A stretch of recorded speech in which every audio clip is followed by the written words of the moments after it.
All right, welcome everyone to another episode of the Denver Green Living Channel. I'm so excited to be hanging out here on this summer day with my friend Beverly Grant. Hi, Beverly. Hello, Joan.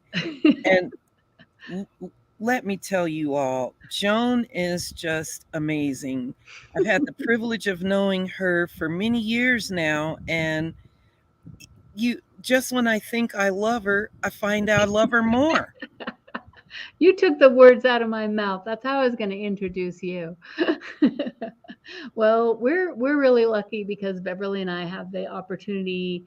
She also hosts the Metro show on KGNU. On what days is it now, Beverly? It's Wednesdays, every Wednesday. Every Wednesday. So you can catch her interview. So I've gotten to talk with her then, and then Beverly has shared her insights with Green Team Academy, with the Earth Week Summit. And I'm really excited to now have her on the Denver Green Living channel. And so Beverly is joining us from the City Park North neighborhood in Denver. And I'm really glad that she found a spot in the shade because it is a hot day. Um, Truly. but yeah, it's very appropriate for all the things that we're going to be talking about. So the ideas that we wanted to share with you today is just how can you how can you use this idea of a farmer's market to take it a step further. And if you've never been to one of the Mo Betta Green markets, I urge you to go, and we're going to talk about how they are different. But if you go to the Cherry Creek Farmers Market, or this, that, and the other, you're going to find a lot of similarities. But I think what is amazing about the Mo Betta Green Farmers Market is it's a whole, oh, it's like a pathway with these like deep roots going to where we need. And so we're gonna just start talking about that. So let's talk about the market experience itself, and like give us an idea of just kind of the quick overview. I know you've got things happening in different areas, but give us a quick overview, and then we'll dive a bit more into one of them. Oh, my goodness, Joan. Thank you for this opportunity. And what I want to say is my market model is based around this acronym HEAL for health, eating, and active living. Now, the reason I chose that is because um, 12 years ago, when I started learning about words like food desert, food sovereignty, um, learning about what that really means, and that neighborhoods that I care about and live in are now categorized as food deserts. um, it kind of made me think deeply about my history here as a Denver native and all the changes I've seen in more than 50 years. And what I want to say is this, that many of the neighborhoods that are now food deserts were not food deserts when I was a young child, because we had grocery stores and little neighborhood stores that were connected directly to farmers. And those farmers would come and bring those foods directly to those neighborhood places. Then over time, as our culture around food access changed and we began having supermarkets. Now, the whole supermarket concept um, is about having a big box store that's filled with all kinds of items. And now, in theory, it is supposed to make things convenient for us.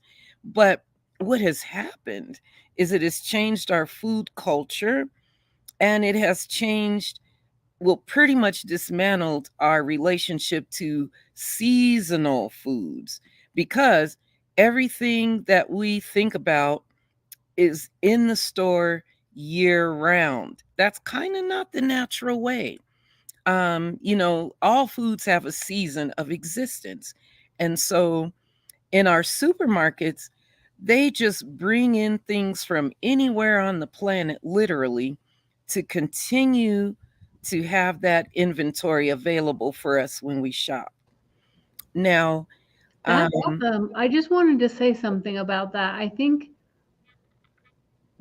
like, just saying it like that, it dismantled our relationship to seasonal foods is a very clear way to put it, because it's not just, oh, we don't know when things are in season, like if this food is fresh, but no, we lost that rhythmic totally. interaction, being in harmony with those rhythms. Indeed. And here in Colorado, for example, now, we can find tomatoes in our stores year round, but technically past October, you're not really going to have freshly Colorado grown tomatoes unless they're grown indoors somewhere. And so they're not in harmony with our natural season here. Um, a story I want to share with you, Joan, it made me think about, I had to be about maybe 5 years old. And I went to the grocery store with my grandmother, and we're just tooling around. And then all of a sudden she says to me, "Come here, Bev, come look at this." And she points to a tomato. And I said, "Well, it's a tomato. What's the problem?" She says, "The problem is, where did it come from, Bev?" She said, "Think about my backyard. Do I have tomatoes growing out there?" And I was like, "No, they have been gone for a while."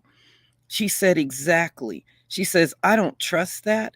I don't know where that came from, and we're not going to get that because I don't know where it came from." Uh, And then literally we started having what at way back then it was called hothouse tomatoes, because mm, that was kind of the beginning of out of season things being introduced right. into our food supply. Now, the premise behind it is a good one, because the premise behind it was, well, we're just trying to create more foods to feed more people, etc. That's a beautiful premise. However, it doesn't necessarily work in harmony with nature, and it totally is not in harmony with seasonality. And so I literally forgot all about those kind of lessons with my grandmother until I started doing this work 12 years ago. Then I kept getting so many downloads of memories of Hmm. things she would say at various times. And now, people don't even care where stuff came from, which is terrible. They're like, it's in the store. I should be able to trust it. And that's that. Right. And so, this conversation about food and food origins is political, it's messy, and it makes some people a little upset and they're off put because it's kind of stepping on their livelihood and into their world. But one thing I want to say to listeners and watchers of this video is that we need to know where our food comes from. It's important to know its origin, whether it was from Chile, Mexico, or was it from right here in Colorado?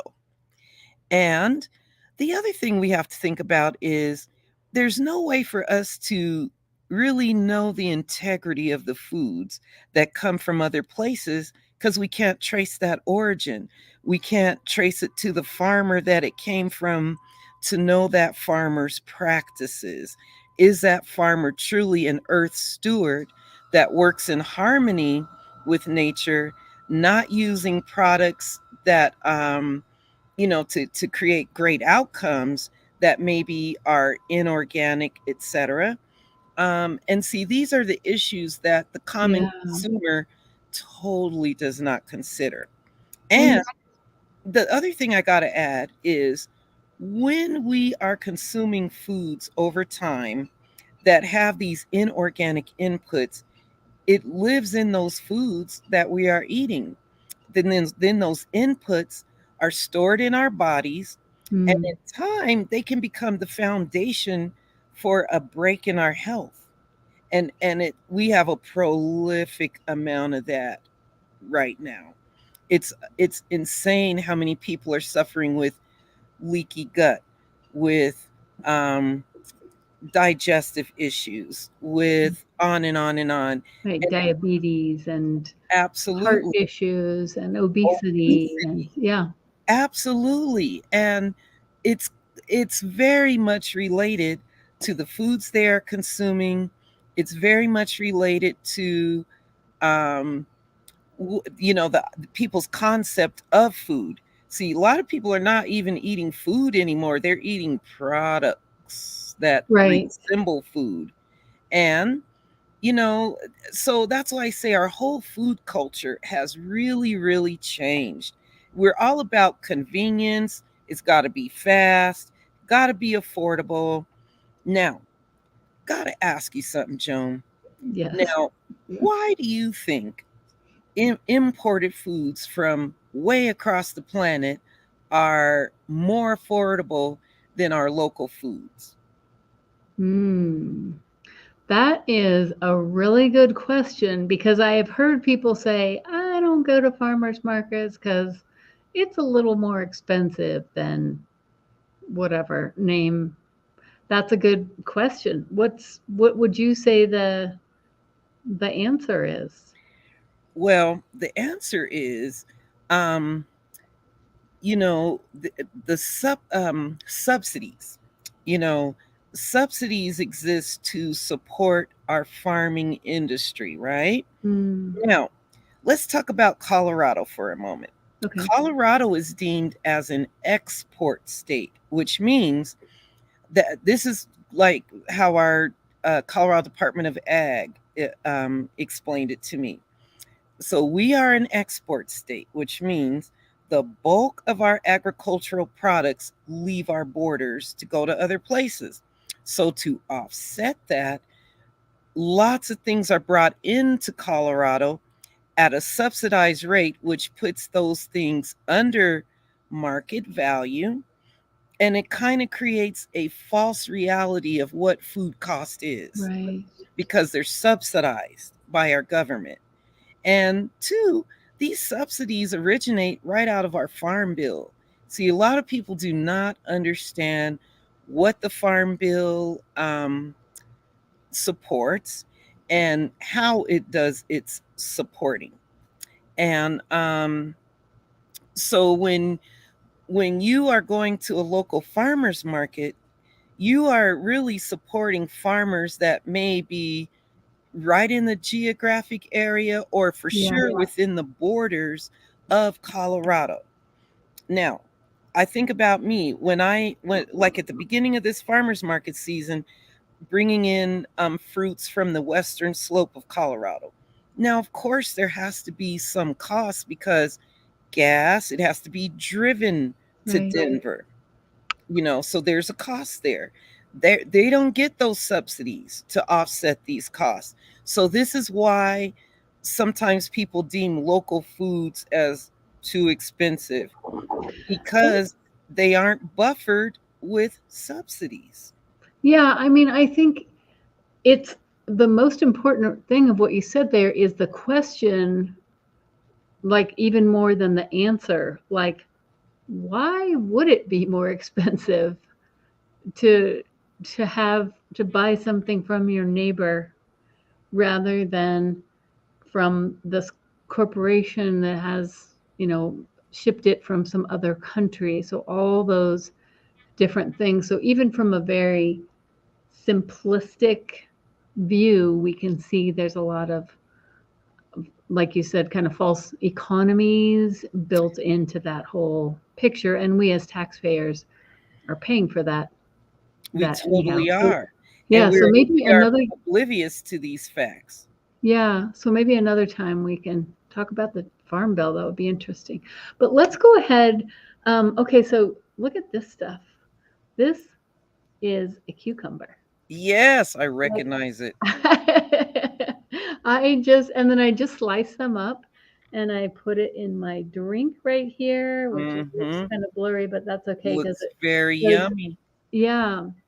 But let's talk about the farmers market experience, and I'll be demonstrating different little vegetables while I we're love this show and tell approach, Joan. I am in love with it. yeah, so I mean, and it was super fun because on Saturday I was there with my daughter and my granddaughter, and it was so neat because we saw Beverly there. I got to meet her son. We got to, it was a lot of people that were there were going, wait, what is that? And it's like, okay, what is An this one? It's a eggplant. kind of eggplant, but I forget what Yes. kind. It's a petite variety where they only grow very small, and they come in Okay. that kind of purple and white. Some are Yeah. deep purple and some are pure white. And then this was the other one that was the yellow cucumber, which I don't think Hmm. I'd ever seen. But, instead of like, I don't know, finding toys or donuts, like this, I think I really enjoyed that aspect of it, of people talking to each other about the food and going, what is this thing? And I was like, I think it's an artichoke. It's like, no, I think it's a squash. It's It like, was a whoa, squash, right? right. Right, But, right, right. but to not know that, and that is okay. Um, so could we talk about the farmers market there that is right next to the Blair Caldwell Library in the Charles Cousins Plaza or Park?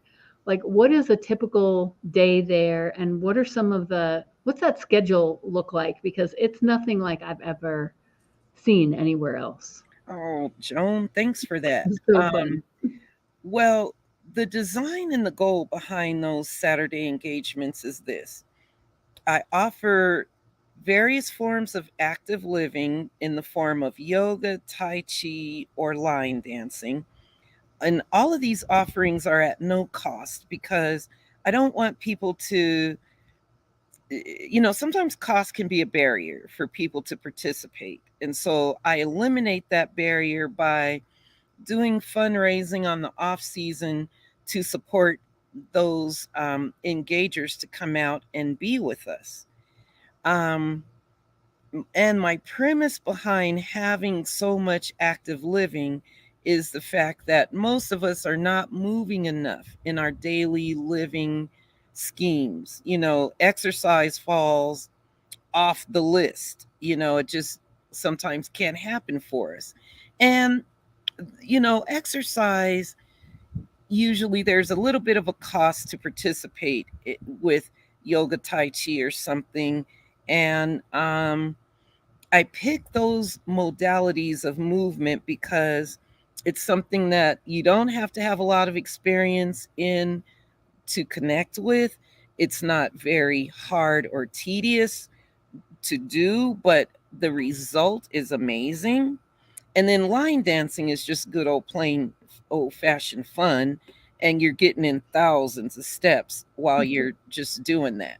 And so, um, but when years ago, Joan, when I was trying to figure out what to do, how to create a farmer's market in the city, Hmm. I wanted it to address needs that people have. So, active living is a need, awesome fresh food is a need. Um, but I also wanted to support local makers.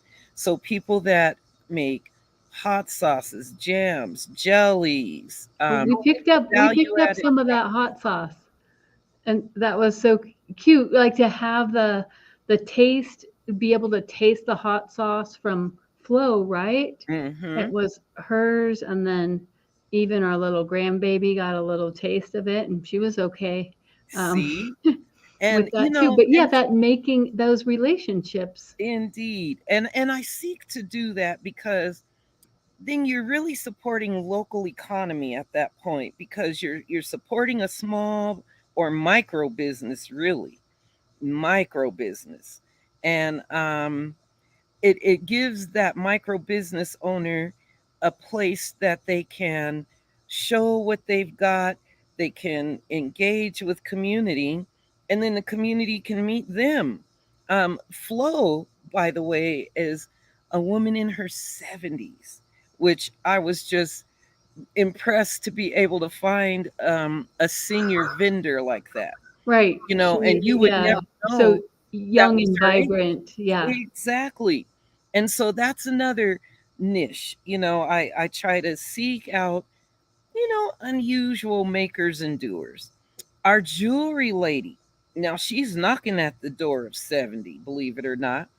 And you will never meet a more geek for making things. And she knows every stone. Um, she's got a way of just engaging, and I like that wisdom that seniors offer. Um, because when you go to a more traditional farmers market model, um, most of your vendors are younger.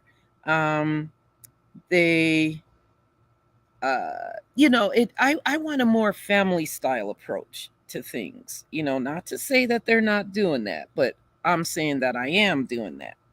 And I also want things that I can trace the origin of. So if people ask me questions about where did this come from, what's in it, they're right here to tell you. They're Yeah. right here to tell you. Traceable origin is everything. And I've really built my work around that. And in the farming world, you got to be careful. I've visited every farm that I ever sourced from over Mm, the years because number one, I just want to see the farms, but I'm really looking to see what kind of relationship does this farmer have to earth stewardship. Are are they using, just any old kind of growth amendment, or are they really cognizant of not using elements that are harmful to the watershed, harmful to the soil, um, right. not creating situations where there's a lot of erosion and we're getting unusual pests because of that. Mm, And so um, what I learned is that small and mid-sized farmers are beautiful stewards, but they sometimes get missed and overlooked when needing those direct connections to markets. It takes a lot of work of building relationships, going to visit the farmers, getting in the farmer's head about their philosophy. right. Um, when I learned about heirloom vegetables, I just wanted to stop right there. And I was like, you know what? This is going to be my world.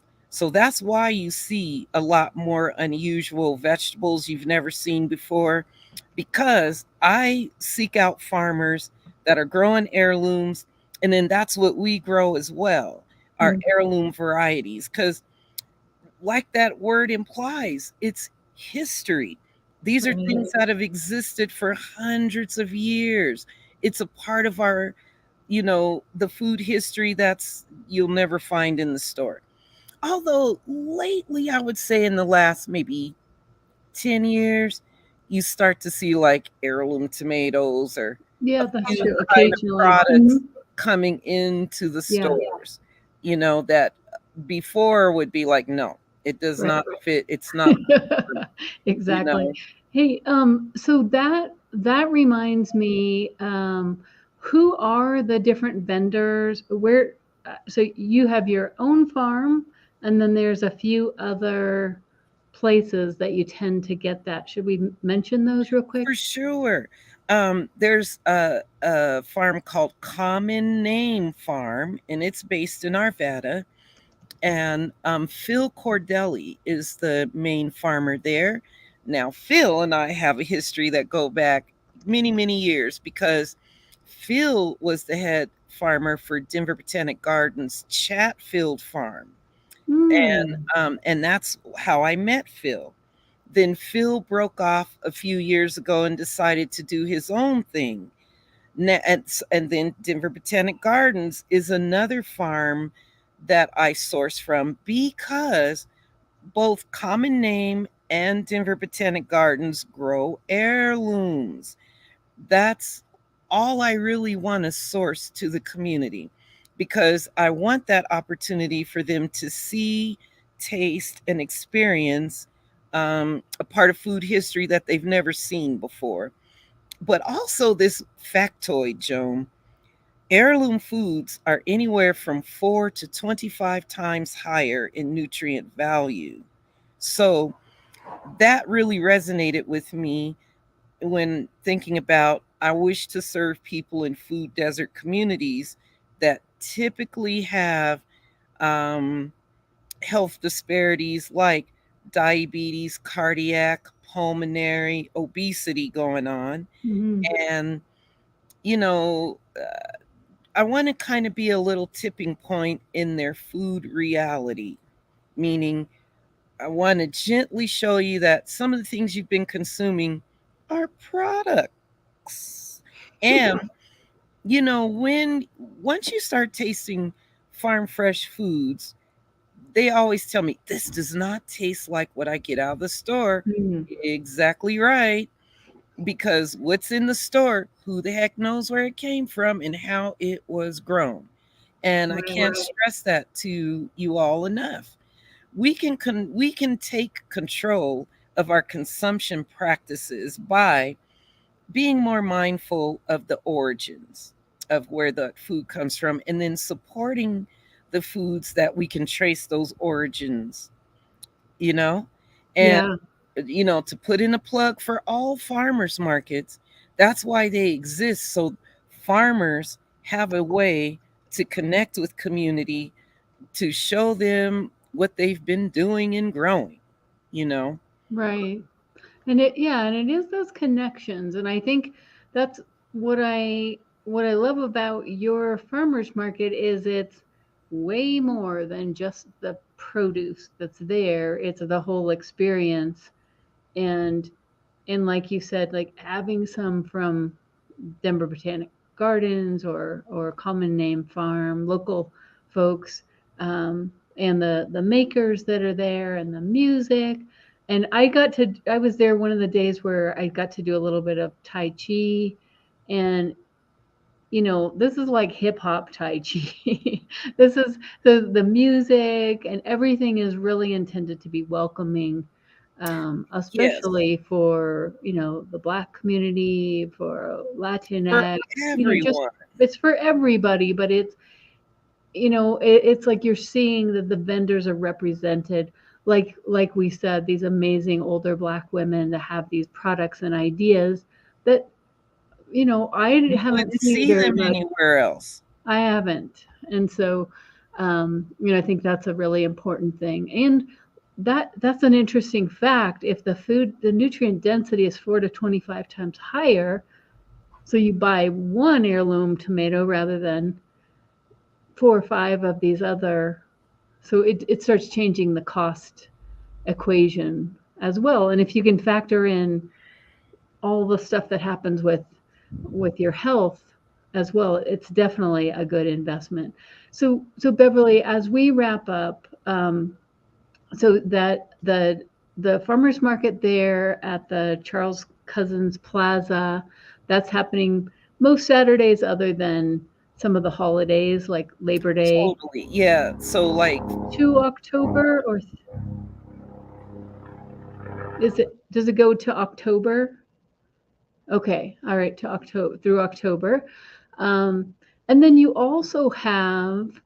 doing stuff at the Dahlia Center, you have community days. I'm putting in the description the links to the Mo Betta Green Instagram, Facebook, as well as some articles like a recent interview on Colorado Public Radio. That was a fantastic interview where thank we you. got to hear more about the yoga and the headphones with the yoga and engaging youth. And there's a link to an article in the New York Times and some other things. So if this is something you're curious about, just know that Beverly's doing stuff and the Mo Betta Green organization is doing stuff all over the city.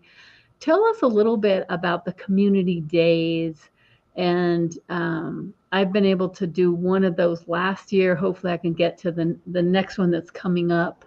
But I think this is another unique and really powerful thing that you offer. Thank you. The community days that Joan is speaking of are convened at one of my farm locations.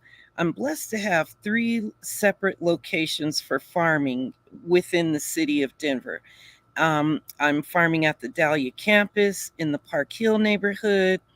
I have a good sized plot in the Cole neighborhood on the corner of 36 and Humboldt Street in the Cole neighborhood.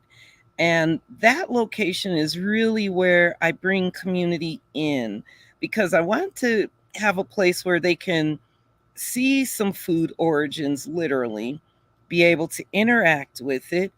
I partner with various chefs to create kind of like an Iron Chef approach to a meal, meaning we don't even know what is going to be on the menu until we see what the harvest is bringing.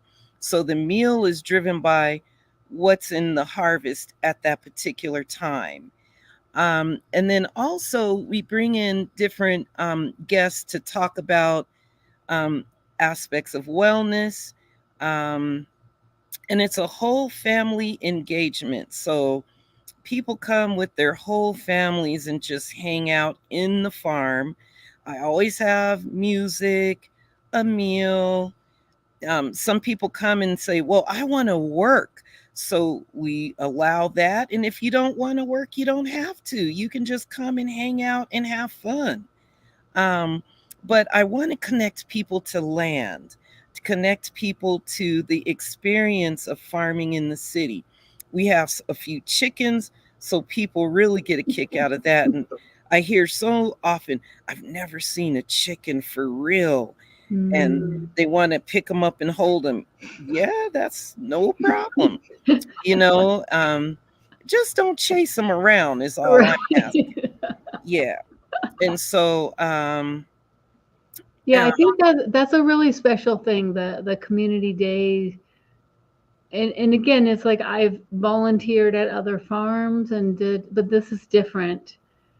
I got to work alongside a woman that was visiting from Kenya that came with her friend, and they're both getting master's degrees somewhere, and talked to, yeah, like, I just met so many interesting people.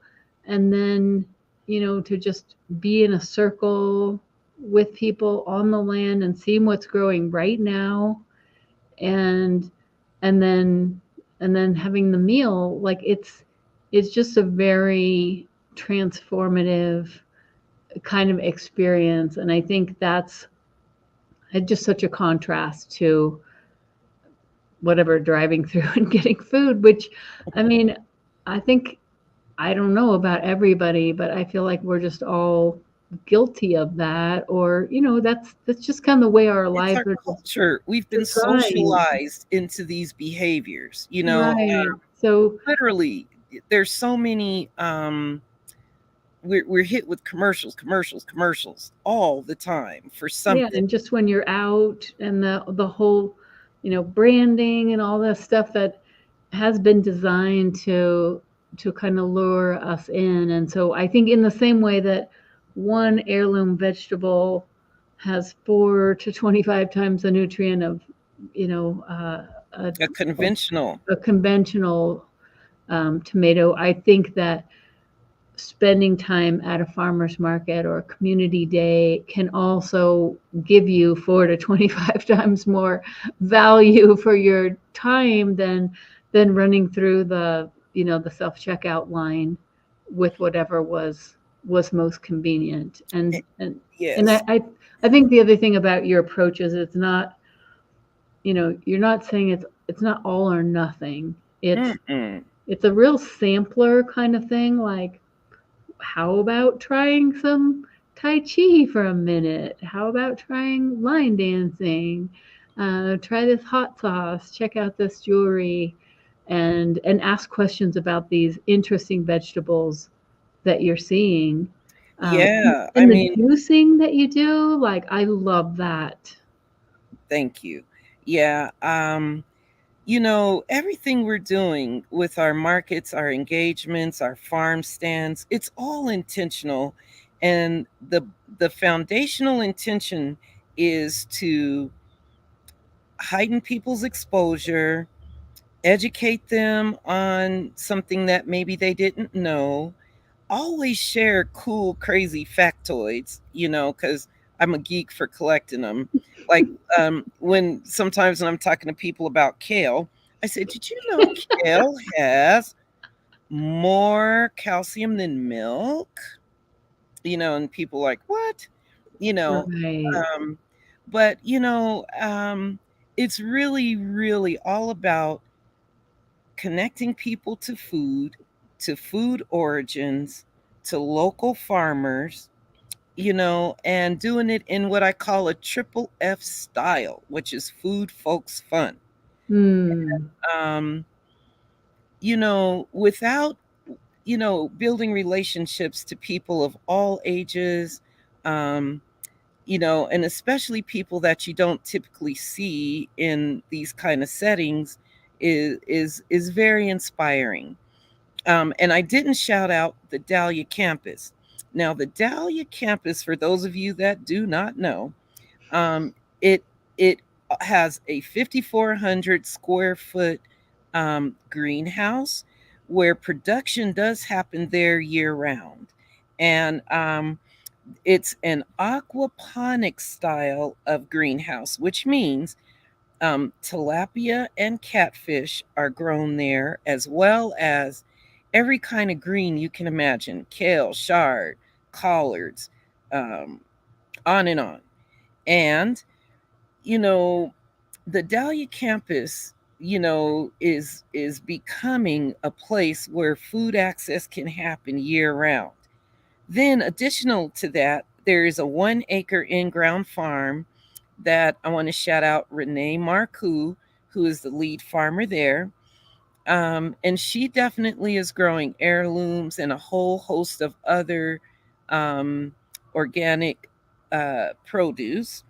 And then there's little old me over there where I'm growing seasonal produce, but I'm also creating a bit of food forestry there with berry bushes, fruit trees, and perennial foods. So, um, I just, we could talk for not days, for years about all these things, but Right. just keep in mind that, hey, even if you don't ever come to my farmer's market, there is a farmer's market near you, and I want to invite you to visit them. And I want to invite you to get to know those farmers that are bringing the food there, because farming, we can't make it without farmers and food, you all. And I want you to have more appreciation for farmers and what they do, and show them some love by supporting them by buying their products. Yes. Amen. And that reminds me another shout out of uh, Katrina Karcheski is working on the Green Valley Ranch Farmers Market, and these you've got individuals like Beverly that's like, you know what, I think we could do something here, and just starting it. And so understanding like how much blood, sweat, and tears and heart and creativity that's going into those. So yeah, if you could make it part of your Saturday routine to go to a farmer's market and um, just be part of that thing, even if you're not sure what to What buy to yet, expect, or right? Just yeah, go. just Think of it go. as like an exploration. And I want to challenge you all that are watching and listening. Find the farmers markets near you and hit them up, please. There, every year we're getting more and more farmers markets popping up in our Denver landscape. I'm so happy for that. Um, Yeah. I don't look at it as competition. I look at it as a blessing, because that means there are more opportunities for shoppers to connect with real food. Hmm. Yeah, and then maybe more people having the same transformation you did, where it's like, wait a second, I want to see if I can actually start growing this, and then having a market for those folks that are doing all that. So that's terrific. All right, so I want to just kind of sum up. So we've been talking with Beverly Grant, who is the founder of Mo Betta Green Marketplace, and the different things that they're doing is farmers markets, yeah, in the Charles Cousins Plaza on Saturdays, also some events at the Dahlia campus, and then also these community days, and you can find the actual dates for all this stuff on their Instagram and Facebook. For And sure. and I think another thing that Beverly and I are dreaming around and want to do some other sessions is, what would it take to create, like, what is the model for creating these like pocket farms? And I just want to be on the team to help her. And with my real estate, in that's maybe something I can be of service. But, Yes. how do we take this idea and make this a thing? I saw a meme the other day and said, um, let's make it popular to go buy a house with our friends and start growing food for the whole neighborhood. It's like, let's, You listen now, you know, Joan, that's before pretty we much what you close, just did. man, thank you for that. But something I want to say that for those that live in Denver County proper, there is legislation that exists to support you. So I'm Mm, going to take you guys on a little quick summary of that. perfect. Dating back to 2011, there was a piece of legislation that went through our city council, FPA, for food producing animals. And that literally was born of just regular people like me and you that got together and wanted it to be legal to be able to have chickens in your backyard or ducks. Um, then there's legislation for beekeeping, so you can literally be a beekeeper. Then in 2014, the Residential Sales Act came to fruition, which allows people to begin to farm at home and create a point of sale. So I hope you heard me on that. You can grow at home, create a point of sale, which means you could create a pop up farm stand right there at your home. Then we also have the Cottage Food Act, which is at the state level, that allows you to use your home kitchen to produce certain value added products.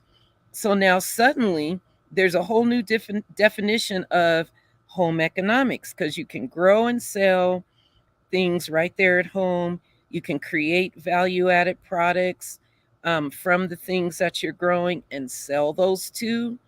And if you don't want to create the point of sale at home, you could join me or another farmer's market and sell your foods there. And so we can be a part of the solution that we seek is what I'm getting at. And you know, and it's legal, LOL. That seems like a good thing to wrap.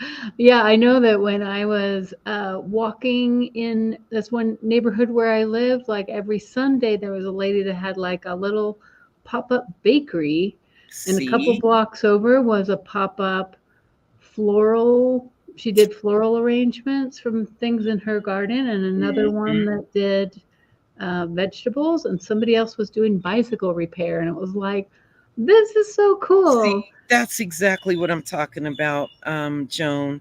And something I want to leave with you all is we could change the definition of our neighborhood, if it's deemed a food desert or a food swamp, by, beginning to grow at home. You are shifting that trajectory. And then imagine this, if 2 or 3 people on every single block in the city decided to grow food, you are creating tons of food in the neighborhood that could feed the whole neighborhood and never have to leave the neighborhood. People could go to this, just like what you described. Say, there's a baker over here, a salsa maker over there. This woman has the best tomatoes. They've got the best cucumbers. This could really happen. Yeah. And just imagine the beautiful synergy and sharing that would happen there. And I want to add this, the health index will go sky high because people are engaging in an active living activity. They're walking more, they're getting out, and they're eating wholesome organic foods that they can Right. trace the origin of. Right. These high nutrient density foods that are right there in their neighborhood. Yeah. Indeed, Joan, indeed. Well, if you're wondering how to do it, then Mo Betta Green is your model for all this. So, check out some of the links to those articles, the interviews. Go hang out at a farmer's market. You can volunteer. There's all kinds of.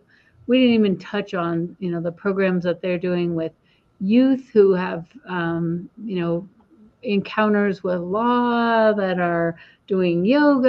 I mean, it's like they're just getting into that feeling like there's creativity, there's fun, there's money to be made, and there's just so many benefits to being able to do this. So go out there and let's support our local farmers. And thank you so much, Beverly, for all the amazing stuff that you do. And and catch Beverly's show on KGNU, the Metro, on Wednesdays as well. All right, Thank so you thanks kindly.